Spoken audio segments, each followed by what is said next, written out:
Bonjour à tous et à toutes. J'espère que vous allez bien. Aujourd'hui, nous allons nous intéresser au siège d'Antioche de 1077 à 1078. Le siège d'Antioche s'inscrit dans un contexte plus large, celui de la première croisade, visant à la libération de la ville sainte de Jérusalem, suite à l'appel du pape pour la libération de l'ensemble de la Terre sainte. Dans ce contexte de ferveur religieuse et de volonté de pacifier l'Europe, Urbain II lance, sans le savoir, un mouvement qui sera connu sous le nom de croisade et qui prendra fin en Terre Sainte en 1278, mais se poursuivra avec la Reconquista dans la péninsule ibérique et la croisade du roi de Portugal Sébastien Ier en 1578. Si vous voulez en connaître plus sur le siège d'Antioche, venez avec moi.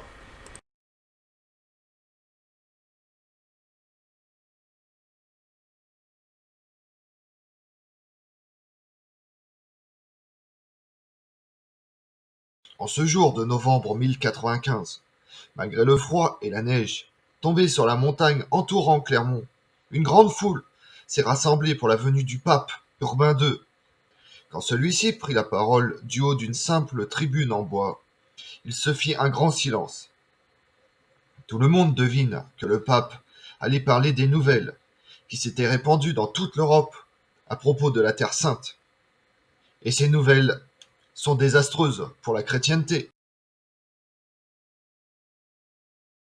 Le siège de la ville d'Antioche se déroule dans le contexte de la première croisade, à la suite, entre autres, du refus intervenu en 1078 des Turcs de continuer à laisser libre le passage aux pèlerins chrétiens vers la ville sainte de Jérusalem.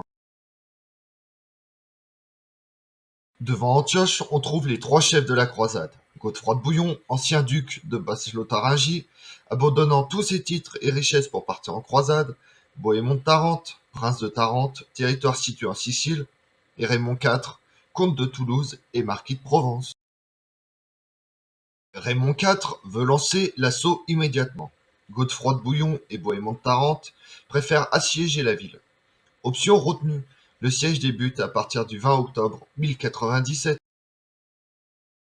À la mi-novembre, Tancrède, neveu de Bohémond de Tarente, arrive avec des renforts. Pour soutenir l'effort des croisés, une flotte génoise apporte également du ravitaillement. En décembre, Godefroy de Bouillon tombe malade. Les approvisionnements diminuent à l'approche de l'hiver. À la fin du mois, Bohémond de Tarente et Robert II de Flandre partent vers le sud avec 20 000 hommes pour trouver de l'approvisionnement. En leur absence, le gouverneur de la ville d'Antioche tente une sortie le 29 décembre 1097. Raymond IV parvient à le repousser, sans réussir à s'emparer de la ville. De leur côté, Bohémond de Tarente et Robert de Flandre sont attaqués par l'armée du gouverneur de Damas, qui marche au secours d'Antioche. Les croisés sortent vainqueurs, mais ne purent ramener à Antioche que peu de vivres.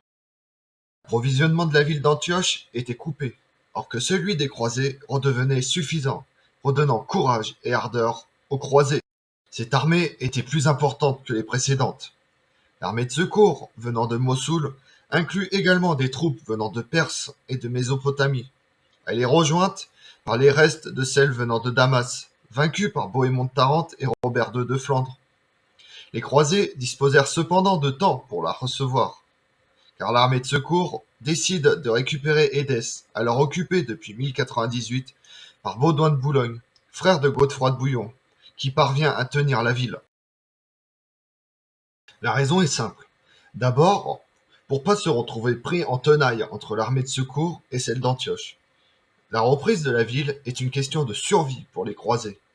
Par la ruse, ces derniers parviennent à rentrer dans la ville dans la nuit du 2 au 3 juin, où un morceau de la Sainte Lance est découverte, renforçant un peu plus la conviction des croisés que leur cause est juste.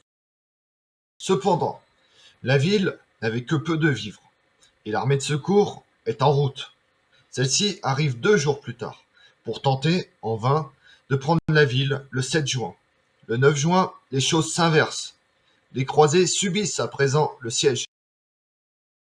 Les croisés sortent d'Antioche, à la grande surprise du chef de l'armée turque.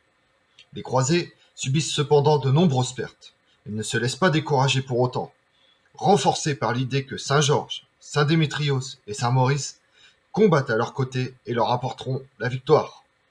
Les premiers croisés atteignent déjà la garde du chef turc, quand le gouverneur de Damas s'enfuit avec les renforts qu'il avait amenés. Les Turcs paniquent, et bientôt c'est toute l'armée qui bat en retraite. Comme on l'a vu, le siège n'a pas été de tout repos. Il y a eu des doutes, des épreuves, des affrontements. Mais il a fallu la persévérance des chefs militaires pour pouvoir s'emparer de la ville d'Antioche et de créer ce qui deviendra les États latins d'Orient. Je vous remercie d'avoir suivi cette vidéo en ma compagnie. Si vous voulez connaître mes autres contenus, retrouvez-moi sur ma chaîne YouTube, Tout sur l'histoire avec Damien, et pensez à vous abonner, commenter et liker. Je vous remercie à tous.